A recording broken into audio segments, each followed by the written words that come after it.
La paz interior del ser. Esta es una responsabilidad individual de todo hombre, de toda mujer, que corresponde a la voluntad, el deseo y su libre albedrío de alcanzar la perfección. Así, sabemos que la superación está basada en la libertad que nos proporciona ese derecho espiritual del libre albedrío. Esto nos hace pensar, sentir y a través de todo esto vibramos para poder actuar. En este proceso creamos pensamientos y sentimientos que dan como resultado emociones que no son nada más que energías positivas o negativas que vibran y se manifiestan expansivamente como una onda que va desde el interior hacia el exterior, como la vibración circulatoria y ondular de un movimiento en las aguas de un lago. Debemos de poder hablar de la estructura del ser con el propósito de esquematizar y estructurar un proceso de comprensión en cómo actúa todas estas energías en cada ser. Hablaremos que la mente cerebral, ubicada en la masa o corteza de nuestro cerebro, está englobada en el cuerpo, y este cuerpo está siendo envuelto por una mente espiritual a lo que llamaremos periespíritu. El periespíritu, conectado a un enfoque mayor que es nuestra conciencia guardada en el centro de ese ser inmortal que es nuestro espíritu. Así, teniendo esta estructura, sabemos que la concientización es la manera de crear una educación espiritual que nos permite conocernos a nosotros mismos, que nos permite comprendernos a la vez y finalmente accesar a un camino de perfección para esculpir un carácter que nos permita poder andar por los senderos de la evolución. Ese proceso de concientización habremos de estructurarlo sistemáticamente partiendo de un pensamiento. Ese pensamiento crea una onda vibratoria que nos produce un sentimiento. Ese sentimiento altera nuestra forma de pensar y nos hace vibrar positiva o negativamente. Y al hacernos vibrar, emitimos una emoción que se exterioriza hacia los demás por medio del actuar. La concientización se da lugar en ella a través de partir del conocimiento y la sabiduría. Comprender el conocimiento significa colocarlo a la esencia de nuestra vida. Y una vez que lo colocamos enfocados a nosotros mismos, establece una reflexión. Esa reflexión significa si estamos o no estamos en armonía con la existencia de la universalidad, la existencia de nuestro Dios. Y al final creamos una concientización que permite a nuestras almas reflexionar verdaderamente. Luego, esta concientización nos da una visualización de cuál es nuestra verdad. Así nos llegaremos a conocer a nosotros mismos. Hablaremos un poco de lo que es la estructura de la conciencia. En esa conciencia hablaremos de un yo, de un ser del cual es el vigilante de nuestra vida consciente. Hablaremos de un subconsciente o inconsciente y un supraconsciente que guarda todos esos conocimientos que no están dados a recordar por nuestra memoria cerebral. Luego descubriremos que en ese estadio consciente o del yo se mueve el ser social, el ser aparente, el hombre que convive con la sociedad y con los demás.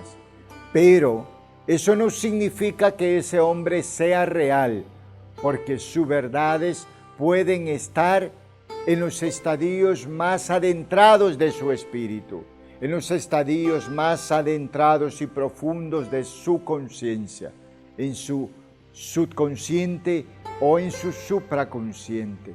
Y ese es el verdadero ser, ese es el hombre real, ese es el espíritu animado por esa inteligencia que anima la materia.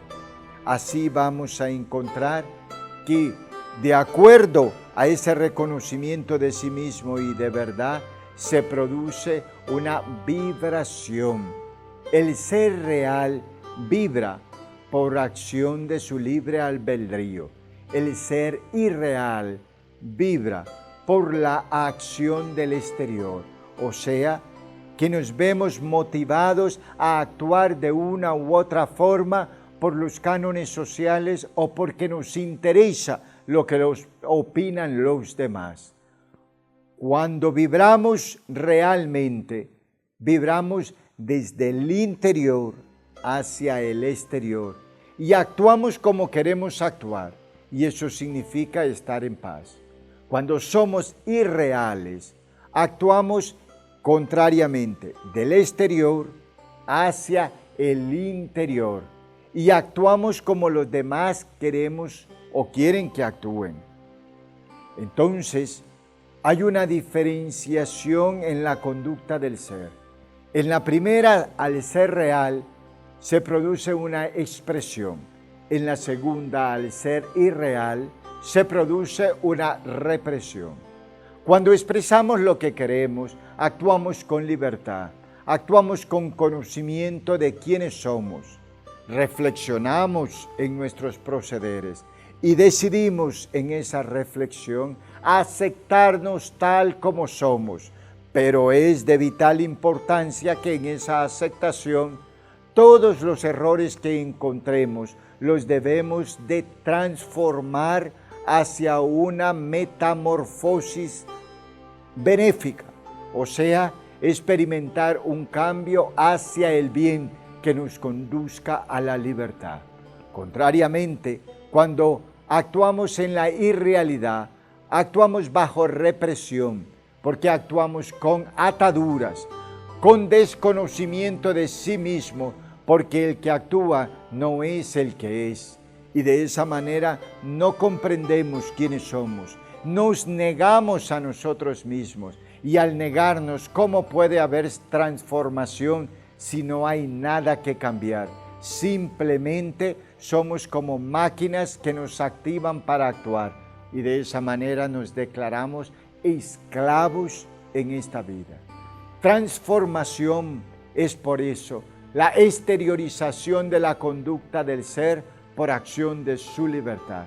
Esa transformación puede ir dirigida a un cambio positivo o negativo, pero en este caso nos llama la atención únicamente a hablar de lo positivo porque es lo constructivo. Y esa transformación positiva es la exteriorización del ser, cuando conociéndose a sí mismo reflexiona, acepta sus errores y sus virtudes y trabaja por erradicar los errores, cultivar el bien hasta conquistar el cambio como una puerta de libertad. Veremos de manera sistemática una estructura de transformación. Cuando hablamos de ser real, hablamos de esa es tu verdad. Cuando hablamos del ser irreal, decimos es tu apariencia. Y cuando hablamos del ser ideal, hablamos del ser perfecto, de nuestros sueños. La reforma íntima, que es fundamental para los obreros espíritas, es un camino de transformación que parte del ser real al ser ideal, una transformación que le llamaremos camino de verdad, camino hacia la libertad. Esa transformación se basa en el amor, en la paz, en la felicidad, hasta encontrar la vida misma. Ahora vamos a preguntarnos, ¿por qué muchos hombres llegan a un templo, a una casa de oración?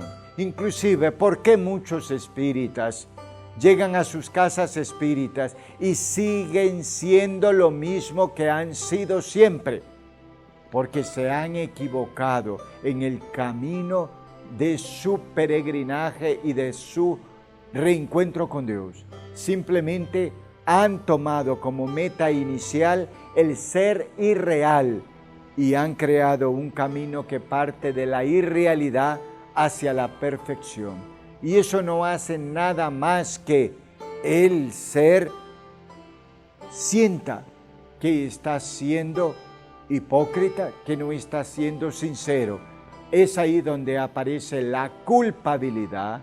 Luego cae en estadios de tristeza, de depresión, que abre las ventanas a la obsesión, a la subyugación y que lo conduce a una muerte espiritual. Por eso diremos que la meta inicial de todo ser debe de estar enmarcada al punto de partida del ser real y su meta final debe de ser la perfección. Volvemos a decir, el camino verdadero es aquel que parte de la realidad, sea cual sea tu realidad, sea cual sea tu estadio, y llega a la perfección. Aunque tú te encuentres andando en ese camino, comprenderás, aprende a sufrir bien, porque eso es felicidad. Y parte del ser ideal, desconociéndote a ti mismo, negándote a ti mismo. Y allí es donde queremos crear una reflexión diciéndote, no te avergüences de ti mismo porque tú eres inmortal. Puedes avergonzarte de cualquier error porque ese quedará atrás en el pasado. Cuando tú lo decidas dejar atrás, encontrarás que has cambiado. Por eso, encamina tus pasos a caminos de perfección, a caminos verdaderos, a caminos reales. Sé auténtico, sé verdadero, sé quien tú eres en realidad. Y cuando te conozcas a ti mismo, conocerás tu verdad. Y al conocer tu verdad, estarás conociendo a Dios. Y la distancia de esos caminos entre un ser y Dios son distancias que varían de acuerdo a las metas iniciales que cada ser se propone. Más te decimos, la perfección son ideales espirituales que están al alcance de todas las conciencias de las criaturas de Dios. Ellas nos permiten alcanzar la paz que nos provee la presencia de nuestro Padre Celestial, gozando ya de esta forma de su sabiduría, de su amor, de su paz, para vivir en felicidad. Y esto podemos decirte, son las recompensas, o es el tesoro de los obreros del Espíritu. Y eso significa atesora en el Espíritu para que puedas crecer.